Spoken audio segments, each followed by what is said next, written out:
You should get Apple products in life free. I was just in LA, the Scion keynote event, and they didn't know that I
Maestros of Horror and Sci-Fi panel here at Comic-Con New York.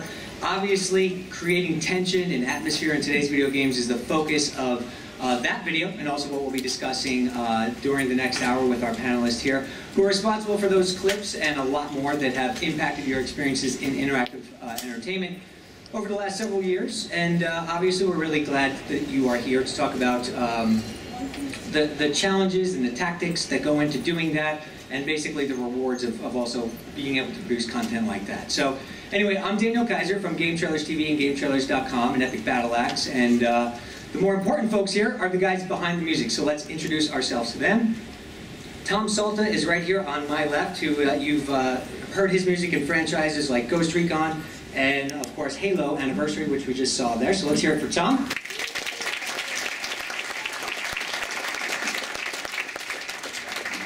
Sitting next to him is, of course, Nile Rodgers, who is a legendary musician and, of course, bringing a whole new level of respect and awareness to game music through the founding of Sumthing Else Music Works.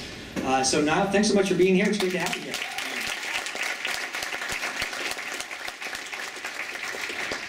SASCHA is sitting right next to Nile there. SASCHA DIKICIYAN from his music's been featured in TRON Evolution, as we saw opening that clip with that kick butt soundtrack, and of course Mass Effect 3 as well. SASCHA, thanks for being here as well. I believe Jason Graves, who's sitting next to him, said that his favorite moment of the soundtrack was his own clip from Dead Space, but it's okay. It's pretty awesome. Sam Hulick is sitting next to him. Sam, thanks for being here. Your work on the Mass Effect trilogy was featured here, and obviously very memorable music. We look forward to discussing that. So, CRIS VELASCO, also with work on Mass Effect, and also Space Marine, which was featured in the video there. So, welcome, Chris. And last but certainly not least, Kevin Riepl down on the end there. Upcoming Aliens, Colonial Marines, Gears of War. Lots of atmosphere, lots of tension in the music. He produces. We look forward to discussing that here today. Welcome. All right, Jake, so before we go into the hardcore questions, I think one of the questions that you might get a lot from people that you meet randomly or who are trying to break into the business, how you got into the game. So let's just go down the line real fast, starting with you, Tom, and just give a quick overview, a brief synopsis of what it was that brought you into game music composing. And we have to share mics. So I guess it was the 15 years leading up to me deciding to get into this, just being an avid game fan, my entire childhood and life. And then when we made the switch to, actually Halo was probably the thing that was most responsible. Halo and games like Rainbow Six back in 2000. That's when I decided that this business was perfect for me. It combined the two things I love the most, games and music, to do them together. Excellent. Now you've had a very long career in the music industry and breaking into interactive entertainment. I'm sure it was something that you was a landmark moment in your career. How did that come about? When I sort of like Tom was saying, when I was a kid, we were making just regular R&B, pop, rock and roll dance records, and because we had very small budgets, we had to work after hours. We did those graveyard shifts, and basically our brains would turn to jelly at 3, 4 o'clock in the morning. So in those days, the arcade was like a couple of blocks away from our studio. So we would go to the video arcade and just clear our minds, and then we'd come back to making our records. And I gotta tell you, it was so powerful to us because it was like cleansing of the palate.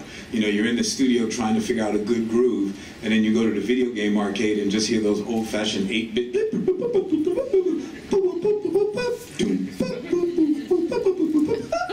So that's what happened, is that it just became a normal part of our lives, and those tunes would just stick in our heads. You have no idea how many times I wanted to put do in a record, but I guess Dougie Fresh did it first. Excellent. Sasha, how did you get your start and break in the game industry? Actually, it was kind of like Tom a little bit, going back to childhood, playing with all the consoles and growing up on Amiga and really just growing up with music and loving music. And then at some point I was like, came to LA to study music, and I was like, okay, how can I combine these things? And then I think it was after I played the first Quake game, I'm sure some of you know that, where I decided, okay, this is going to be big, because this was like the first game where you could actually play music off a real CD, so it wasn't just restricted to MIDI or samples, it was real music. And then after that, I pretty much, my first job was Quake 2, so that's how I got into that business. That was excellent, pretty big, yeah. Yeah, that's pretty awesome to work on a project that inspired you to get in. So, yeah. Jason, have you always just wanted to scare the crap out of people, or how do you... You think because of my last name that I'm, I'm just intentionally scary all the time, right? That's what a lot of people are surprised. Actually, I'm a terrible gamer, so I love that I can go to developers and we play on, God mode, and you can't die, and you have infinite ammo and everything else. The problem is, it makes me an even worse gamer now, so if I try to play, in real life, the actual game, once it comes out, I'm even worse than I was before. I started in film and TV music in Los Angeles, and just really, really loved writing music, but was unsatisfied with how limiting it was creatively. And found games about 11 or 12 years ago. It was a game based on a movie, ironically enough, but they wanted a cinematic orchestral score, and I went from, working on the dun dun dun dun, the Intel logo, version number 85, that week, for a 3-second snippet, to writing 45 minutes of music in like 3 weeks, and every piece I sent, they're like, approved, approved, approved, approved. it was like the sun parted, the cloud, you know, the rainbow shone, the choir sang, and it was like, video games, man, that's where I can be creative and actually have a lot of fun. Yeah. And ironically, Dead Space really was fun. It Yeah. was scary to everybody else, but man, really a lot of fun for me. Yeah, I think God Mode has something to do with that. Yeah. Sam, obviously the Mass Effect trilogy is huge and very iconic. We'll get to that in a little bit. But how did you break into the industry? I actually have a background in computer programming, and that's how I got by for many years. And music was a hobby for me for a long time. And you know, at some point I started networking. I wanted to get into the business on a more full-time basis. So I just started emailing other composers that you know, whose work I admired, and asked a lot of questions and bucked the hell out of them, basically. Right. Probably annoyed them to death. And I joined the Game Audio Network Guild, and there was a contest in 2003 that I won, and that kind of put me on the map a little bit.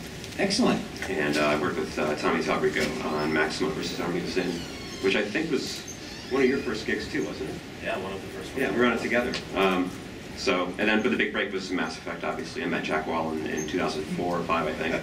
Right.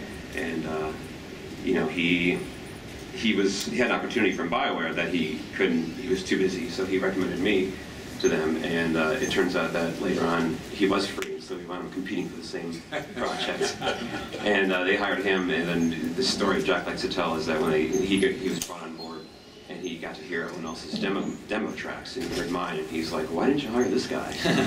And later on they did, and the rest is history. Networking pays off, people. Hand out those cards. Yes. It's good stuff. Good stuff. So Chris, let's talk a little bit about how you broke into the video game industry, game music scene. Well, I studied music at UCLA, and I thought I wanted to go into film. And I started doing a lot of, you know, low-budget indie student things, and they were all pretty horrible. And I've always, you know, Star Wars was one of the first records I ever bought as a kid, and I always wanted to, you know, write something epic like that. And I heard my friend Lenny Moore's score to Outkast, which was, you know, huge and symphonic and live orchestra and choir, and it's like, oh my God, they do this in games now. So I just started pursuing that. My first project ever was Battlestar Galactica, and then not long after that I got to do God of War, and that kind of put me on the map. God of War? I'm not familiar. Oh, that's it, okay. Excellent. All right, so Kevin, tell us your story. Okay. Actually, well, I've been doing music since I was 5, and there was a period of time as I got older and I was going to school in college that I really didn't know the path I was going to take yet. I didn't know if I wanted to be a performer or a composer, and if I was going to be a composer, what avenue would I take there? So I was a huge gamer growing up, and actually I was playing, me and my friend were playing the very first Rainbow Six, and we were listening to the music, and I'm like, damn, this music is good. And I had already been, you know, writing music for years and years, and writing my own compositions that went to nothing. And I had demos and everything, and then we were just like, I can do this. Who's this Bill Brown guy? So, actually, and he is one of the first guys I actually started contacting. I'm like, I'll do anything for you. I'll sweep your floor. I'll get you coffee. And at the time, he wasn't looking for an assistant. So what I did at that point is I just started making connections with people who were great artists and creatives that necessarily weren't even in the industry yet. And I hooked up with this one guy who I was going to do music for his website, and that artist ended up getting hired at Epic Games. And when he got hired, he brought all my demos with him. So when they were looking for a new composer for their Unreal series, I think it was Unreal 2003, he just happened to throw my discs onto Cliff's desk, and there you go. It just happened. It was a perfect time. And also at that time, that was in when I lived on the East Coast. Then I moved out to LA shortly thereafter, and I was working with another composer. I was doing assistant stuff, writing additional music, and, but it was sort of like a two-pronged approach. Right. But the main one was that artist. So it's essential to make any connections you can. If you click with people creatively, that's the avenue to take. I mean, because you don't know where they're going to go. And if you just like collaborating together, you have a substantial body of work just for fun. But if they end up going somewhere, or vice versa, you know, you sort of go up, rise together. Not like these guys who just say, I want to do video games, and they end up doing them. Inspiring stories, all of them, and the common thread coming through a lot of those stories is the desire to blend together your passion for gaming and your passion for music, and also to you know, have that link to the childhood. And obviously, gaming has evolved a lot since all of our childhoods. Maybe not all of yours, because we're older. Especially me, I'm really older. So the industry has evolved quite a bit, and obviously, I think in the evolution of the industry, there has been the desire to see. You know, the atmosphere that we're seeing in gaming has changed. From now, you mentioned those blips and bloops sounds that would, you know, basically be the music scene in gaming, and now we have these full-on orchestral scores. Creating atmosphere is everything. And Jason, I wanted to start specifically with you and talking about Dead Space. What are the biggest challenges that you have come across in terms of knowing how to properly implement atmospheric music into a game like Dead Space, considering that it's an interactive experience? You know, it is different coming from the Hollywood side of things where everything is scripted down to the second and you know what you're working with. What are the biggest challenges and rewards associated with working on a project like that in terms of creating atmosphere? Well, implementation was easy for me because EA already had it figured out. They were using a pre-existing video engine, and they had a custom-built music engine, and they knew that they would have 4 layers of music. I talk with my hands, so excuse me. Four layers of music stacked on top of each other like that, and they just kind of ramp each layer up according to how tense the gameplay is. Now, the beauty with Dead Space or any other horror game is you don't really have a key center. You're not worried about, oh, we're going to come up to the next chord and transition into the action. It's all kind of just bad, you know. So you're really free tonally and rhythmically to kind of do anything you want. And I found out, you know, kind of the more atonal and arrhythmic it was, basically the scarier it got. And I did a lot of research and thinking, and kind of my thought, and I think Kevin will probably back me up on this, to me the scariest thing in the world is the unknown. You know, it's like the shark fin in the water, you can't see the rest of the shark. It's the thing under your bed, it's the shadow that you saw flit by the window. So I tried to make the music for Dead Space as unmusical as possible without putting in the computer and messing with it. You know, everything was organic and naturally created. And a lot of times it doesn't even sound like music, it almost sounds like room tone. And what ended up being this terrifying soundtrack, we got to the point at the end of a take, because it's all with live orchestra, I would have to hold my hands up for, I mean, like 10 seconds staring at the players, because if I put them down, the whole room would burst out laughing. And we ruined the end of the take, because they were having so much fun. It was like a room full of 75-year-old kids. They're like, I get to bang on my instrument, I get to hit, you know, I had them banging and whispering and doing all kinds of crazy stuff. And then it was just a matter of me cutting it all up and putting it into that interactive presentation so that it came across like a full piece of music, yeah, in all these little disparate kind of chunks that I recorded. Obviously perfect for the setting of Dead Space and the atmosphere that the team over there is looking to create. Kevin, I know that working on titles like Gears of War and Aliens, which is coming out. Everybody excited for the new Aliens game, by the way? Obviously, you're dealing with more of a sci-fi setting there, and with it, which does intermix elements of horror. But talk a little bit about those same challenges and kind of the direction that you might get, but also the freedom that you have in order to create things that are going to match up with what the overall experience is that the developer is trying to create. Okay, I lost you there. Questions? There was a lot after the initial question. Sure. So as far as sci-fi goes, as opposed to horror and working on those big franchises, knowing what they're doing in Gears of War, and especially with the Aliens IP, working on that and in terms of creating that atmosphere in step with that experience. Well, for Aliens, Gears of War was awesome because it was this brand new universe that I had to create something original for. And basically, the story was a lot of inspiration, and then the visuals were huge inspiration, and it was, I didn't like overanalyze of what needed to be put where, like, you know, there wasn't specifics of why I did things. I just basically watched the gameplay, looked at all the images, and, you know, took into consideration the storyline, and I wrote the atmosphere accordingly with the sounds I created and with the thematic material I created.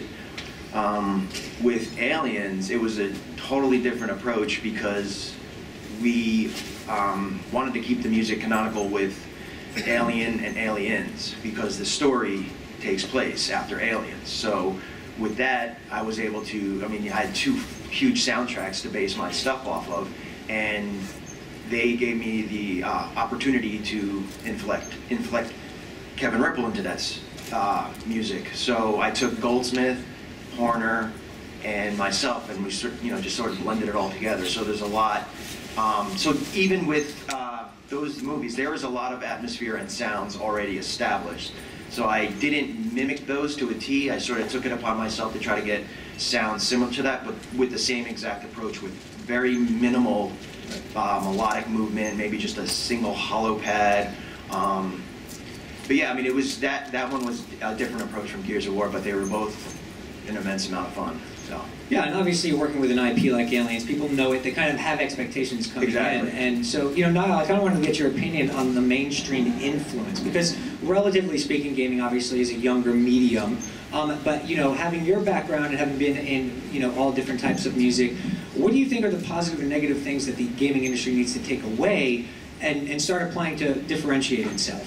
The main thing that I see is, just purely from my point of view, is I look at gaming, and especially the composers and the music they create, as art. And unfortunately, the industry, not the game industry, but the entertainment industry, let's call it just the electronic entertainment industry, sort of looks at it as a game, a toy, in a funny way. So the cleanest pathway to art, or the easiest pathway to art, has been music. They don't look at the visuals and say that it's really creative and blah, blah, blah, even though it's amazing. So what's been interesting for me is to watch the emphasis put on music, at least from my point of view, and us trying to affect change at the Grammy level and stuff like that, because I want people to see games as a true art form, which in America, it's a hard ceiling for us to crack. So basically, by promoting composers, by promoting the soundtracks, and by sort of laser focusing on what these people do, which is, to me, brilliant. And I love to hear him say that it was just these random things, and we knew that they had 4 layers and stuff like that. Truthfully, he's making it sound easy, but the fact is I've done God knows how many films, and when I watch what video game composers do, I actually challenge a lot of my friends. I mean, Horner is one of my best friends, and I know that the work you guys do on some level is a hell of a lot harder, because when we're looking at films, and I don't mean to disrespect anyone, but for me to score a film is pretty damn easy. It's a linear event, the horse is running across the screen, I go, okay, the horse is running across the screen, and then the music's gonna go, or whatever. There's like nothing to it. But when I'm thinking in terms of what these guys are doing, and they're trying to anticipate things that they have no idea is going to happen, it's just an amazing thing. So yeah, I'm not sure I'm answering your question, but I'm answering my question, which is how do I get the world, so to speak, to understand the level of artistry that goes into creating this product? Because I think that probably the worst thing that ever happened was the naming of it. Is when they called it a video game. Once you hear the word game, it presupposes that it's something for children. It's this little cute thing, as opposed to, you know, video, electronic entertainment, some other more sophisticated name that would allow the artistic community at large to really appreciate what they do. So I started my record label. If I had known what I was getting into, I may not have done it. But I started this label to go out and be able to preach to the non-converted at how brilliant this music is, how amazing it is, and even when you take it out of the environment, it stands on its own. And when I started making records, the one thing that I've always prided myself on is if you listen to any singular event in any of my compositions, in any of my productions, you could extract that one thing, even if it's just a harp player, or I don't mean to say just a harp player, but a triangle or something like that, and you listen to the quality of it, and you listen to the passion in the performance, it's all important. So that's been my big motivator, and right now I got to tell you that I'm even more turbocharged, because what we're getting ready to do over the next couple of years, I think, is going to be incredible for all of you people who join Sumthing Else Music Works. It's just, you know, I've never been as excited as I am right now, because it's a sort of open field, and I see people starting to respect their work a lot more. And I'm certainly the #1 guy who does. I really respect you guys so much. Yeah, I mean, yeah. Are made up, their makeup, as they've talked about in their open, is, you know, coming from backgrounds of music and backgrounds of passion for games. Tom, I know we were talking a little bit about the Aliens influence. You have a unique situation working on the Halo, because it was influenced by prior iterations of that gaming franchise, as opposed to an outside source like a film or something like that. So, in keeping with that theme of influence, how do you toe the line between creating something unique and interesting that that complements what people already know, without actually just completely replicating it? That was a tough one, because Halo for me was, again, like the main inspiration for me to get into the video game industry. It's kind of like a filmmaker having the opportunity to remake Star Wars scene by scene, note for note, screenshot for screenshot, everything. So it was very, very difficult to hold myself back from spending so much time laboring over every little note. And they couldn't. I mean, I did. I recreated, you know, layers and layers. I listened. You know, some of the music was so complex, and when I spoke to Marty O'Donnell afterward, I said, Marty, this was improv, right? Like, you weren't planning this out, because there was just random stuff happening in some of the cues, and I just couldn't help but listen to every layer of, okay, this is, okay, I'm going to zone in on this percussive sound, and then this percussive sound. I'd listen, and this thing went on for 5 minutes. It took me 2 days. I had throbbing headaches at the end. My wife's like, what are you doing up there? I'm like, I have to get this. I got to get this right. But it was a labor of love. But at the end of the day, you know, my memory of the original Halo was a little bit more glorified, because the technology wasn't there. Now, that's on the sound side and on the graphics side. So when I go back and play it, which I still have it, I'm like, oh, that didn't look, I thought there was more detail. And I'm like, okay, this is a golden opportunity. So what I did is I said, okay, stop. Don't listen to it too much. Go based on your memory of it.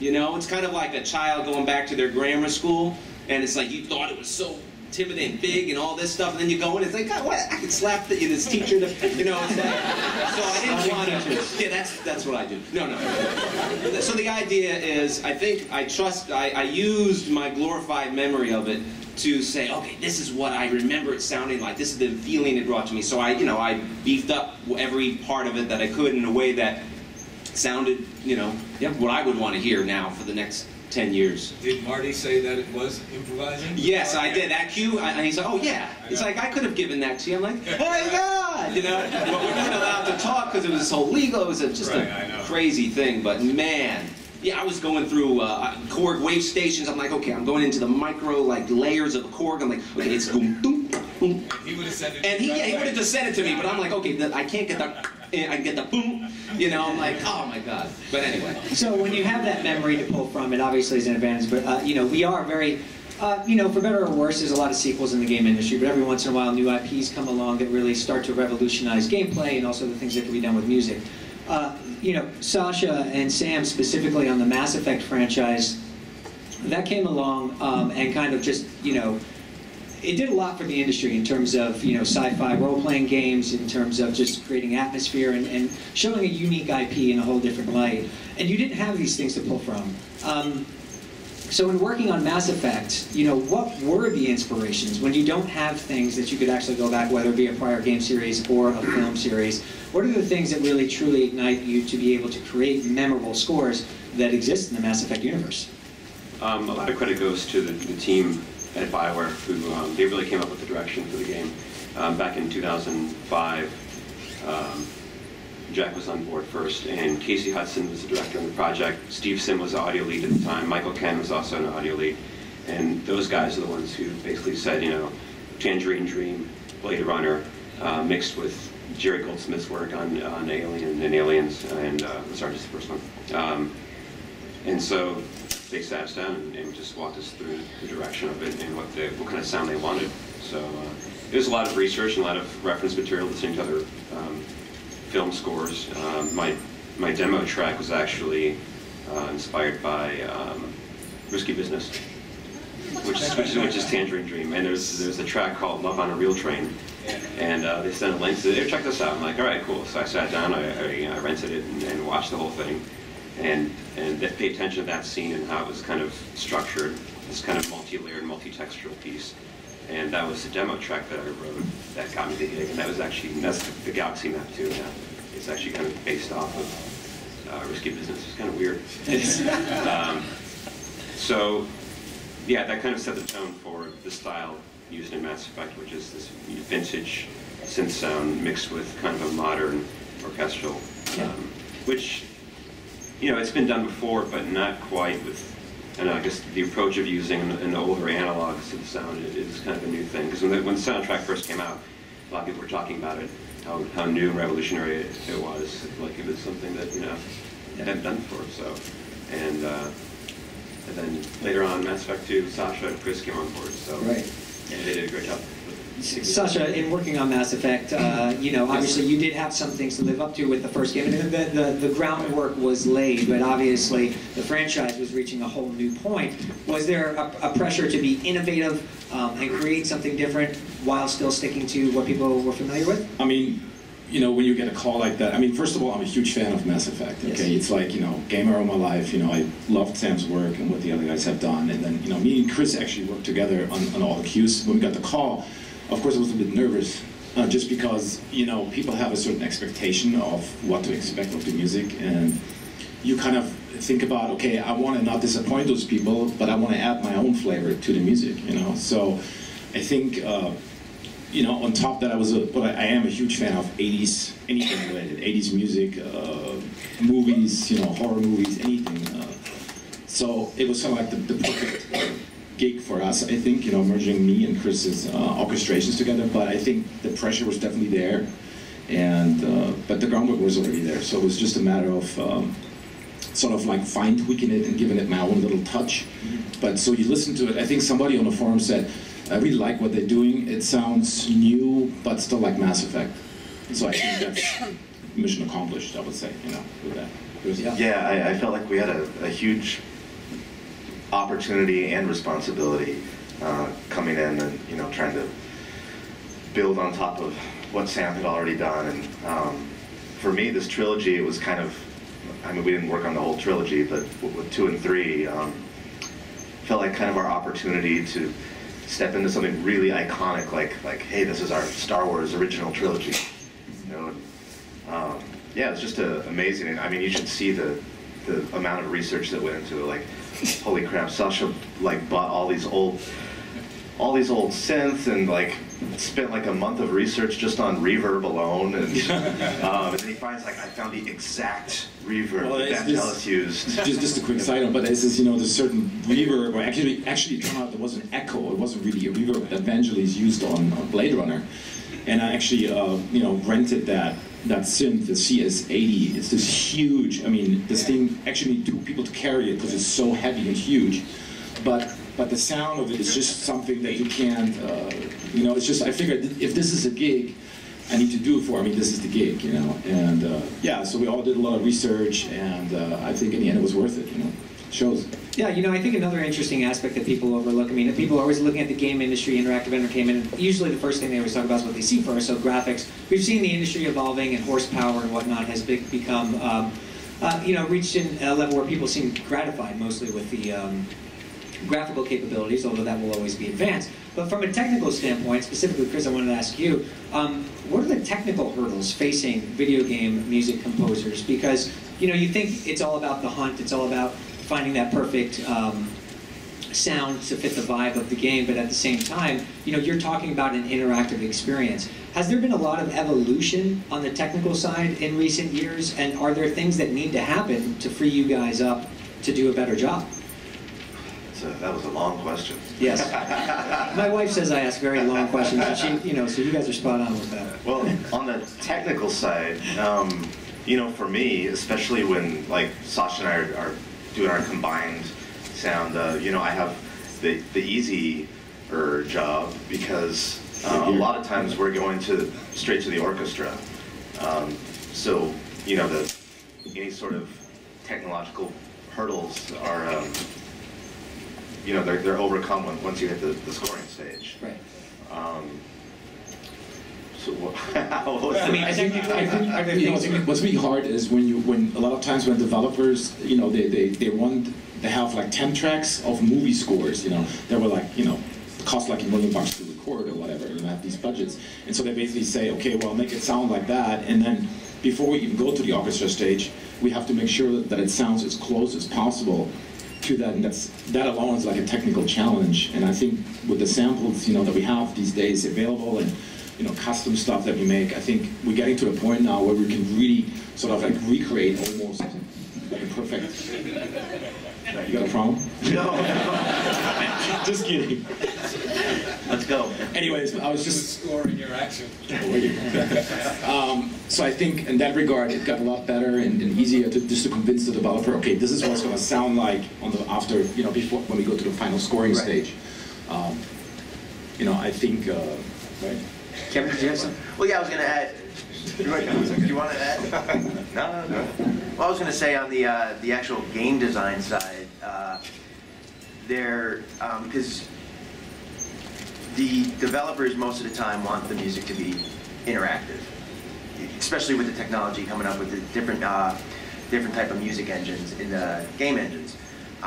So, as a composer, you know, it's in games, I wouldn't say it's difficult, but to write a linear piece of music, to have it, you know, have its dynamics and everything, and have it be interactive at the same time, it seems to, well, at least for me, when it comes time to write a piece of music that needs to be layered and cut up, there's a way different approach to that than writing a linear piece of music. And that's fairly new. I mean, you know, in terms of just writing a score. And I think what I'm trying to communicate here, everyone here plays games, and they see this overall experience. You guys are very focused on this one aspect of it. It all comes together. But it is a technical achievement in what's happening and how this is all implemented. Right, and it's also, I've worked with a handful of companies that have a huge and awesome grasp on implementation. If the audio directors or audio designers at the company, or whoever's doing the implementation, doesn't have the skills that they need and just starts dropping stems and chunks in, you're not going to get that interactive sound that you're looking for. So when it goes into the hands of somebody that knows these engines from top to bottom, and then when I play the game and I see what they did with my score, I'm blown away. It's like they're creating, essentially they're taking stems of what you created and sometimes creating new pieces of music. And if they know their musicality and know exactly what's going on in the game where they're implementing it, it turns out pretty awesome.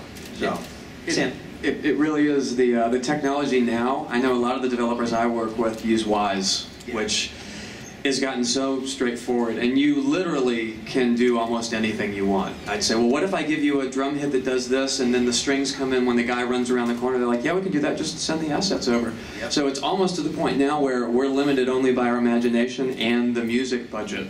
I don't know if a lot of people realize it, but you've got a gameplay experience. I mean, any of these big AAA games, even if you say 8 to 10 hours, which I think is conservative, you have maybe 2 hours of music that's been written, and it's getting stretched. And as composers, I think one of our first fears is the fear of repetition, because the fear of repetition, and the fear of repetition, and the fear of repetition. There's nothing worse than hearing the same thing over and over. And we just glow. It's like, oh my gosh. And we're trying to stretch it, make it interactive, but also not make it repeat over and over and over.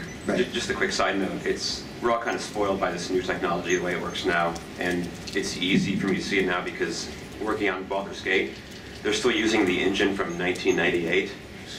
So all the music stuff, like literally the combat tracks, are chopped up into like 5 to 6 second snippets. The entire thing is chopped up into bits, and you can't crossfade, and you can't layer. And so there's like 6 to 7 exit points depending on where you are. It's just a complete nightmare. Like every combat track I have to write. So like that was old tech, and now the new stuff is just, and we were all spoiled by it. Right. Yeah. Just to put a finer point on this whole thing, what they're discussing now is exactly what I was talking about. And whether I answered your question or not, they're getting to the crux of what I was talking about. Typically, when I would do a big gigantic film score, as you say. I mean, I can tell you, without trying to make anyone look bad, there have been times where I was treated like I was the king of the world, and I move onto the Paramount lot, and there's a symphony orchestra waiting for me. You know, I could just come up with motifs and go, and run into the copying department, and they write it down and go bang, and then they play it, and I go, you know, those French horn rips, let's change that. Well, with video games, they unfortunately don't have that kind of luxury. They don't have some ridiculous budget and the kind of things that I've been fortunate enough to work on. So they have to make it feel like that, and I understand the frustration when somebody comes to you with not only an orchestral score that's huge and amazing and sounds great, but they already fucking know it. It's huge, it's a hit. It's like it's like Star Wars, and they play you Star Wars and say, we want this game to feel like that, but not be Star Wars. And you go, what the hell does that mean? And they have to interpret something as ridiculous as that into something, because they know what, you know, we know what they're talking about. As David Bowie used to say to me all the time, "Now, darling, I want it to be the same but different." And that's really what it is. They want it to be the same but different. And you go, well, how can it be the same? Because that was John Williams, and he's getting blah blah blah, and he has more Oscars than anyone in the world. He's like the best composer we know. He does cartoon scoring. He can score me grabbing a glass of water and sneezing, you know, and then, you know, it's like, and that's what they're telling these guys to do. So yeah, and also in these movies, you know, it's mostly finished, and you know, I'm sure there's still some posts that need to get done, but it already looks incredible. You know, we get that scene, they're like, this needs this huge, awe-inspiring moment, and you look at it, and it's a big gray box, and then maybe there's a gray box, and then maybe there's a gray circle that gets a little bigger, and that's like this epic explosion, you know, and you see that, you're like, I'm so not inspired, you know. I call Chris and say, hey, what do you feel on this? And he's like, silence. I feel like going back to bed. Tom, I know you had something that you wanted to say there in terms of the you know, the limitations that you guys have sometimes, right? Yeah. So for me, you know, just another example. We all have this challenge. When Jason was talking that he was able to avoid this kind of thing, this is the opposite of that. When you don't have to consider keys and tempos and things, multi-purposing. So one simple example, and this is only with 2 layers, and I've done plenty of layered titles, but the Prince of Persia title that we did, most of the score, this is for the Wii and the DS, it was a very meditative, very calming, soothing, lots of beautiful, you know, otherworldly stuff. But at every moment, they decided that there has to be a battle layer that can happen at any moment. So this was the challenge. It's like, oh man, it's like I wrote this piece, I'm like, I just want to listen to this for an hour. Oh, it's so gorgeous, the flow, the reverb, and then I have to consider the battle layer. I'm like, oh, you know? So, you know, then I gotta come up with some kind of, so I hate compromising, you know, the musical integrity and the idea and the composition, but, you know, that's a situation where it can, and where you have to come to a common ground where you can meet halfway. So I'm like, okay, if I boost the tempo just a little bit, then I could put this real cool counterpoint, you know, like thing, and it comes in, it's like, whoa, it's like a different time signature, but it works. But that's the whole other thing. It's kind of like you finish your thing, and then you're like, oh, I got to put this in there too. Yep. That was a kind of unique situation. For that game, but yeah, lots of technical hurdles, and I think that we as gamers really appreciate the overall experience when it comes up. It's like, you know, good programming or anything. It's the moments that you don't have to recognize something wrong that's the genius, right? Yeah, I think also what's really challenging is when you get these, you know, you get in the beginning of a gig, you get these huge lists of music they like. And like Nile was saying, you know, you got to come up with something like that, but not like that. And so you get these lists of, okay, mix up some dubstep with 9 Inch Nails, some Kiss, and some Metallica, and come up with something new and do it tomorrow. Right. So I'm sitting there, you know, in front of the email, and I'm just basically go, oh my God, what the hell am I going to do with this? Right. And so the trick is that you have to sometimes really try to not read too much into that, what you see, but you have to sort of like innovate in your own way and kind of gain the developer's trust, and sort of sometimes even tell them, okay, look, this is not what you want. This is what you want. And then, you know, sometimes it doesn't go so well. Because, no, we want that. Right. And I go, no. But, no, it's definitely, I mean, there's still challenges there, you know, to work with developers like that. Yeah, and you guys put so much effort and work into crafting these scores. And you're talking about wanting to be able just to listen to that music. And obviously, you know, video game soundtracks are, you know, becoming more and more popular, thanks in no small part to Sumthing Else Music Works, and just this kind of revolution of being able to listen to game music outside of the gaming experience. But I'm really curious as to where you all see that movement going in the next 5 years. Is it going to be, you know, what is your goals and desires to make it reach the same level as Hollywood and listening to soundtracks, or is it something that you want to extend the experience of the gaming entertainment? Or what are the goals? The first part you said is yes. Okay. That's my answer, yes. Okay. And then carry on. I think we all want to get into movies and take away all the jobs from the movie composers, right? Yeah. So says the guy from Los Angeles. They all want to be Michael. No, I think Now mentioned the Grammys. To me, that would be a pretty big milestone for games to have its own category and not be. For those of you that don't know, games were included in the Grammys. Was it 2 years ago? Yeah. But it's in the same category as all of film and TV. So basically, you know, it's just not a fair ground. And just to say, unless you can hear me. And the biggest problem with that, and believe me, I've sat on the board, the Grammy board, for years and years and years, and the biggest problem with that is that you're going to gravitate towards, I mean, this is just the truth, you gravitate towards the people you have long-term relationships with. So a guy like myself, who comes from the music industry, and most of those people sitting in there, they go, oh my God, I remember when he did Like a Virgin. Oh my God, I remember when he did Let's Dance. Oh my God, I remember when he wrote We Are Family. And I go, well, it's not about me, it's about what I'm recommending. And they go, but we don't know this person's name. We don't know who, no disrespect, we don't know who Tom Salt is. We don't know and that's the thing, is that so they'll see a lot of the television composers, and especially the film composers, no, like, you know, guys like Danny Elfman, who they've known from the rock and roll business, and so I've always tried to explain to them that it's just unfair, because we all sort of cling to our affinity group. You know, if I walk in a room and I see, you know, Danny or you know, for lack of, you know, Marty O'Donnell. I mean, I've known Marty O'Donnell since I got into this business. So I walk in the room, I see Marty standing there. I know a bunch of other composers, but I run to Marty because we've been friends for ages.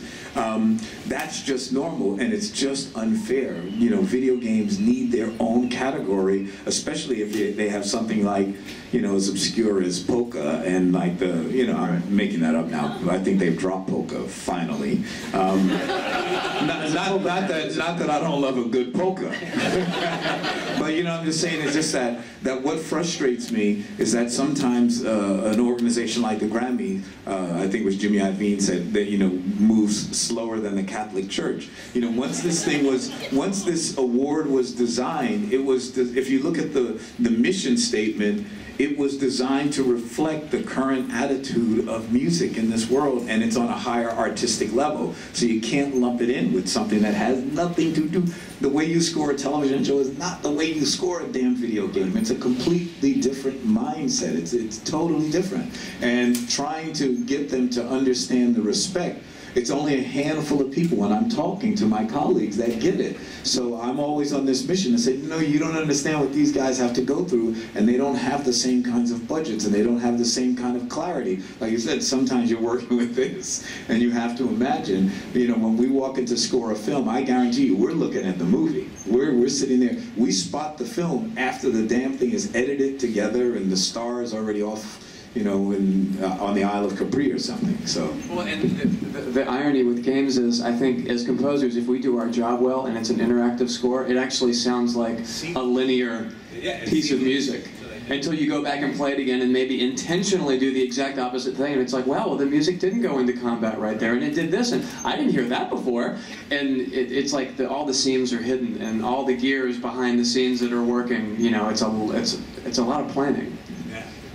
It would be nice, you know, in the near future for video games and video game composers to not be seen as a lower level than film or TV composers. Right. I mean, there was an article that just came out 2 weeks ago about film composers doing game music, and it was like, oh, we finally discovered this new avenue of writing music, and it's so creative and so free to do. It's like, there's, you know, a crap load of people that have been doing it for their living for the last 15 years. It's like, we know what it is. So it's like, they discover it now, and it's like, oh, this is a viable way to write music now. So it's like all like, woohoo, you know, let's go make money that way. If they're now, why does it take a film guy to do video game stuff to make it on the level of film stuff? I mean, it's not one thing. It's not the same type of writing music. Right. I do film stuff. I do indie features, and when I tell somebody I'm a video game composer, they're like, oh, cool, what games have you worked on? I name a few, they don't know it. Right. I say I'm a film composer, right off the bat, it's a different reaction than saying I'm a video game composer. This, once again, I'm not trying to dominate, but I just want you to be able to take this away and understand the frustration level is built in a reality. The problem is because our art form has the name game behind it. Right. So the publishers are aware of this too. So they figure the quickest pathway to that artistic recognition is to hire a film composer to do what you guys already know like the back of your hand. And that's the unfortunate thing. It's a catch-22. It's not like, I mean, I hate to say it, but the publishers are in on it. Like when, you know, Danny is my man, but you know, when they had Danny do Fable, but he only did the opening music, it's just so they can say Fable with Danny Elfman. You know, it's to try and get that level of artistic respect. So is being able to separate the soundtrack from the game key to emphasizing the people behind it and also how these projects actually unfold? That's what my personal mission is. You know, people have asked me why I went into it. I said, well, it's obviously not because of the money. I mean, it's because I'm trying to promote this new, what I call, you know, when I was a kid, Billy Taylor called jazz American classical music. Well, the truth is that nowadays video games are really the new American classical music, and I will fight with any of my music teachers because it's the truth. We take all of the skills that we've learned in music school, and then, you know, and these publishers come and they give us these problems, and it's because of our history that we can figure out these problems. It's a much more difficult problem than a typical linear problem like in a film or a television show. You know, now speaking of that, back when I was in school, when I realized, oh my God, it's really hard to go out and be a professional composer after school, and I thought, oh, I'll go back and get my graduate degree or something, you know, stall the inevitable for a few more years. And at that time, just don't slap your teacher like Tom told you. At that time, I already knew I wanted to get into games, and I went back and they said, well, you know, what's your ultimate goal? Why do you want to come back and study music, you know, more? And you know, what is it that you want to do? And they were hoping that, oh, I want to stay in the university system. I want to teach. I want to get my tenure. I want to write music that will be performed by the school's orchestra. And I said, oh, I want to do video game music. And they didn't let me back in. They said that was low art. I mean, these examples go all the way through. I mean, I had the discussion when we recorded Dark Messiah a couple years ago. Me and Chris, we were editing, and I ran into some movie composer that I won't name. But he was asking me, so who are you? What are you doing? I was like, oh, I'm working on this video game. And he goes, video game? He's like, music? Orchestra? And I said, yeah, that's what we do. And he was just laughing about it. And then, I don't know, like 2 weeks ago, I saw some article online about him bragging about he's working on the latest video game. And so I'm basically, you know, I mean, this is, you know, stuff like this happens all the time, you know. Sure. But to your question with the soundtracks, I think what people don't realize also there goes a lot of work in making these soundtracks, because I think we want, or at least for myself, I want somebody to listen to the score by itself and have it work, you know, like sort of tell a story, give the person a feeling of what this game is about, but then at the same time have the music work in the game. And sometimes that means that we have to do a lot of post-soundtrack editing. You know, we have to change things, make them longer to make them fit, and make them, you know, just as a listening experience, you know. Well, I think everyone would agree, though, too, that mindset, that mentality is changing. I mean, it was just not too long ago that video games as an entire medium was kind of written off by a large group of people. And I think even at that time, if you would have told us that we would have a room full of people listening to game music composers talk about their craft, they would think you're crazy. So it's elevating, and you guys are the ones pioneering this medium in a direction that, you know, because I've got kids, a lot of us have kids, and they're growing up with this medium, and so that's changing. Do you all agree with that? Yes. Good. Slow as the Catholic Church. As slow as the Catholic Church. But, okay, well, listen, we're running short on time, but we definitely appreciate everyone coming out to the panel, and I want to remind everybody that there's an opportunity to meet with the composers here at booth 1075 here at Comic-Con. It's the Metal Machine and Sumthing Else Music Works booth, so you have an opportunity to stop by and meet these guys, get something signed if you have a CD or whatnot. And I do want to give a special shout out to Blue Goggles Films, who helped me put together that intro video, which was awesome, and once again showed off their work. So my buddy Ben Moody helped put that together, so props to him. And thanks so much, guys, for being here. We really appreciate it.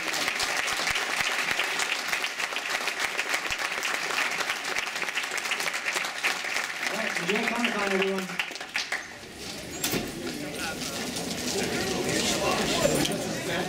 Take that.